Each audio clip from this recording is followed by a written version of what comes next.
Canada, of course, as well, has spent hundreds of millions of dollars on military and humanitarian aid for Ukraine and dedicated many members of the armed forces to training Ukrainian soldiers. Defence Minister Anita Anand has just returned from meeting some of them as she made an international trip to visit Canadian troops deployed in Scotland. Those are the troops who are delivering that aid to Ukraine. Also, Kuwait and Jordan, her first trip as minister to the Middle East. She is in her office in Oakville, Canada's Minister of National Defence. Welcome, Minister Anand. It's a pleasure to have some time with you today. Great to speak with you, Heather. I want to talk about all of that, Ukraine and Canadian soldiers and your visit, but I do want to begin with a question about fighter jets because, Minister Anand, Canadian press is reporting that the Department of National Defence, and I'm going to quote, recently received quiet approval to spend $7 billion on 16 F-35 fighter jets and the gear related to them. Now, that was citing two sources. Can you confirm that CP reporting this morning?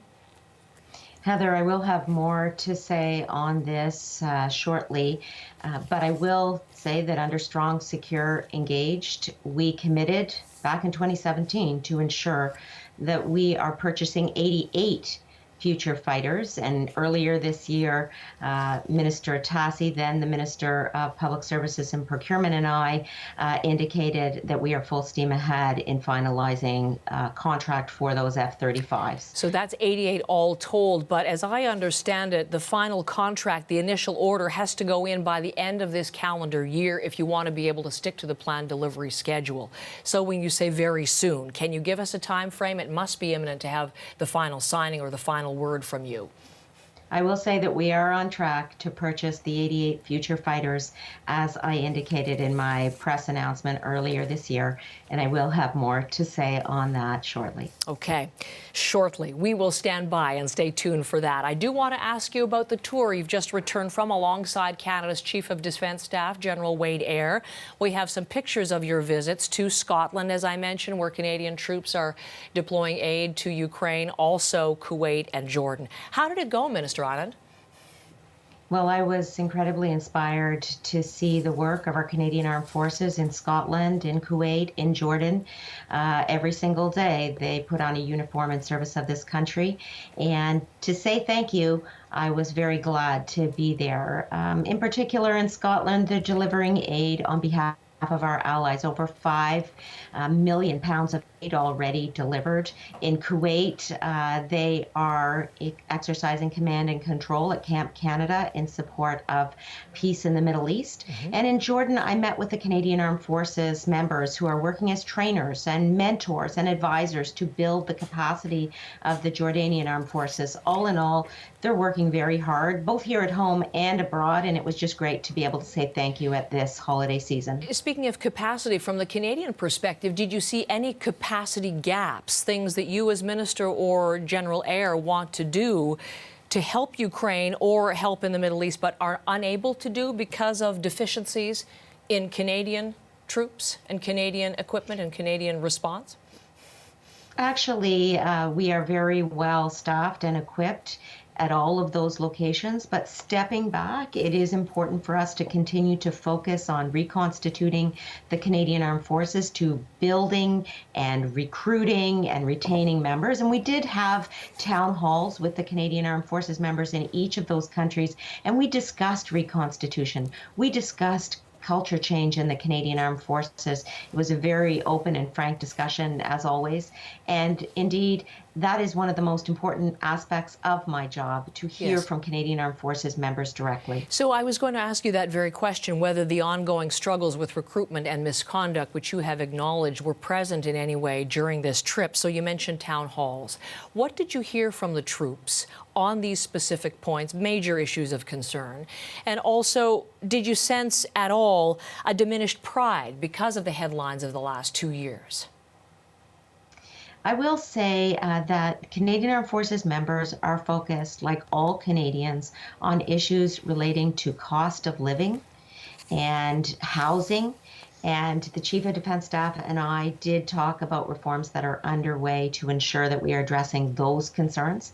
We also talked about culture change in the Canadian Armed Forces and the important moment that we are in responding to all 48 recommendations of our Boer report and making sure that we have a plan in place to ensure this transformational change does occur so that every single member of the Canadian Armed Forces who puts on a uniform in service of this country can feel safe and protected and respected as they do their important work. So seeing the troops in the field, obviously reinforcing what you have stated as your commitment to get the culture right. How concerned are you, though, Minister Anand, in general, about Canadians losing trust in the military? Is the progress that you're making and have committed to making enough that Canadians are going to want to have a career in Canada's armed forces?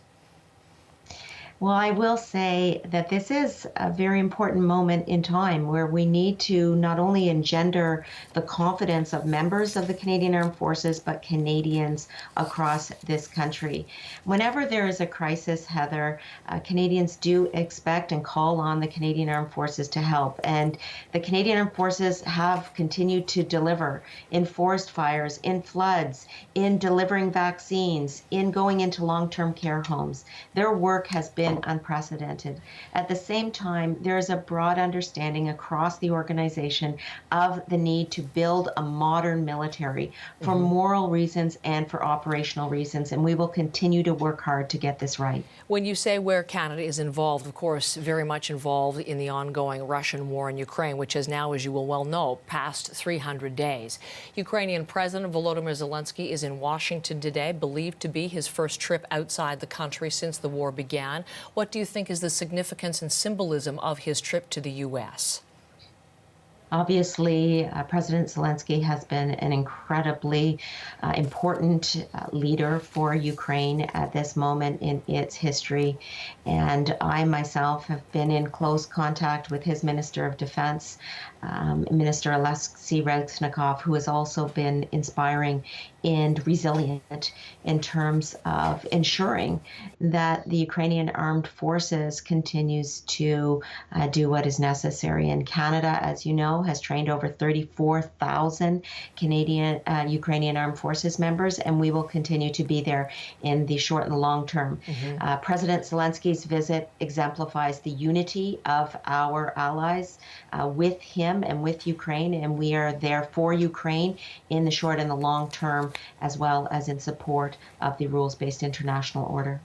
And the U.S. set to deploy its first Patriot missile system. We'll see how that changes things on the battlefield. But even as we talk about President Zelenskyy, President Putin is addressing his Defense Council in Russia today and saying things like Russia will fulfill its task. There are no restrictions on financing the war.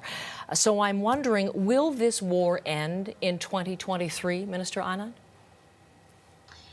Heather, we need peace as soon as possible. And no one knows what Vladimir Putin's next move is going to be. But we do know that we can continue to stand together as allies, especially as NATO allies and beyond, and we will continue to be there for Ukraine for as long as it takes. Because what is at stake is not only Ukraine's sovereignty, but also the rules-based international order that has kept us all safe since the end of the Second World War. The fight for democracy in Ukraine is the fight for democracy writ large, and we have to continue to remember that as Canada and our allies put aid on the table for Ukraine. Already we are at over $1 billion of military aid that we will be committing, and the effort will continue for as long as it takes, Heather. Minister Anita Anand from Oakville, Ontario this morning. Thank you very much for the time. Thank you, Heather. Happy holidays.